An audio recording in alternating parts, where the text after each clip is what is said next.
दोस्तों, आज मैं आपको पोकेमॉन वर्ल्ड की एक ऐसी थ्योरी बताऊंगा जिसे सुनने के बाद आपका दिमाग चकरा जाएगा। ये थ्योरी आगे जाकर हमारी हिंदू माइथोलॉजी से भी कनेक्ट होगी और फिर हम उस पर अपना साइंटिफिक ओपिनियन देंगे। तो इस थ्योरी की शुरुआत होती है हमारे रियल वर्ल्ड से। जब ह्यूमंस टेक्नोलॉजी में काफी एडवांस होते गए तब उन्होंने कई सारी मिस्ट्रीज और सवालों के जवाब ढूंढने शुरू किए, और उन्हीं में से एक सवाल था कि हमारे इस पृथ्वी ग्रह के नीचे क्या है। तब कुछ लोगों ने हमारी हिंदू माइथोलॉजी के ऊपर इंस्पायर होकर एक थ्योरी बनाई कि पृथ्वी के नीचे एक बहुत ही बड़ा वर्ल्ड टॉर्टोइस है, एक बड़ा सा कछुआ जिसकी पीठ पर हमारी ये धरती है, जिसका नाम है कुर्म। कुर्म ही भगवान विष्णु के 10वें अवतार थे। जब भी धरती पर कोई खतरा आता था तब कुर्म धरती को उस खतरे से बचाते थे। उस समय ये थ्योरी काफी ज्यादा मशहूर हुई थी, लेकिन आज की दुनिया में अगर साइंटिफिकली देखा जाए तो ये थ्योरी गलत साबित होती है। लेकिन आप सोच रहे होंगे कि इससे आखिर पोकेमॉन का क्या कनेक्शन हुआ। तो इस थ्योरी को देखकर पोकेमॉन में भी एक ऐसी थ्योरी बनी थी जो कि टॉर्टेरा से रिलेट करती है।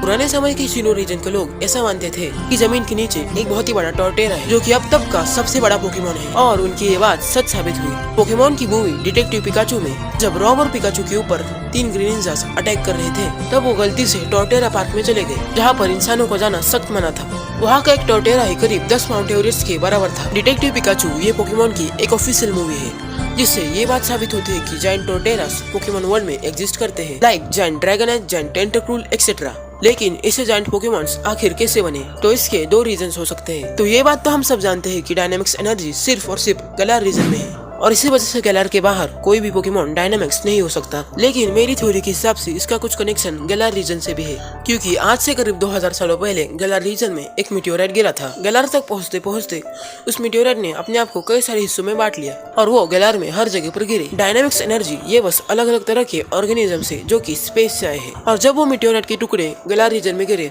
तो उसकी वेव ब्लास्ट की वजह से तब उनके कई सारे ऑर्गेनिजम्स हवा में फैल गए। समय के साथ साथ गैलार रीजन फिर से पहले जैसा हो गया। समय के साथ साथ जो भी पोकेमॉन गैलार रीजन में आया जाया करते थे उन्हीं के साथ ही वो ऑर्गेनिजम्स भी चले गए, और वो जहाँ भी गए उनके साथ साथ वो ऑर्गेनिजम्स भी चले गए। समय के साथ साथ वो ऑर्गेनिजम्स उनके शरीर का एक हिस्सा बन गया और उन्हें ये बात पता भी नहीं चली। और टेंटकूल एंड टेंटक्रूल वाले एपिसोड में जब टीम रॉकेट उस टेंटकूल पर पॉइजन से हमला करती है तब उस टेंटकूल को ना चाहते हुए भी उस एनर्जी को यूज करना पड़ा, वरना उस टेंटकूल की डेथ हो जाती। लेकिन उसके शरीर में इतनी ताकत नहीं थी कि वो उस एनर्जी को सह पाए, और इसी वजह से साइज में बड़े होते समय उस टेंटकूल को टेंटक्रूल में इवॉल्व भी होना पड़ा। ऐसा ही कुछ उस जायंट ड्रैगोनाइट के साथ भी हुआ हो। और दूसरे रीजन के हिसाब से ऐसा हो सकता है कि वो पोकेमॉन करोड़ों सालों पहले से जिंदा है, क्योंकि हमारी धरती पर भी करोड़ों सालों पहले कई सारे जीव मैमल्स, रेप्टाइल्स और अलग अलग चीजों में इवॉल्व होने लगे, और आज के समय में वो सारे जीव विलुप्त हो चुके हैं। वैसे ही ये पोकेमॉन भी पुराने समय में काफी बड़े थे और आज के समय में ये छोटे हो गए, लेकिन उस टाइम के कुछ पोकेमॉन्स आज भी जिंदा है, और वो पोकेमॉन वर्ल्ड की हिस्ट्री के साथ ही एक रहस्य बन गए। तो यही थे मेरे 2 ओपिनियंस। आप जिस चाहे उस ओपिनियन को मान सकते हो,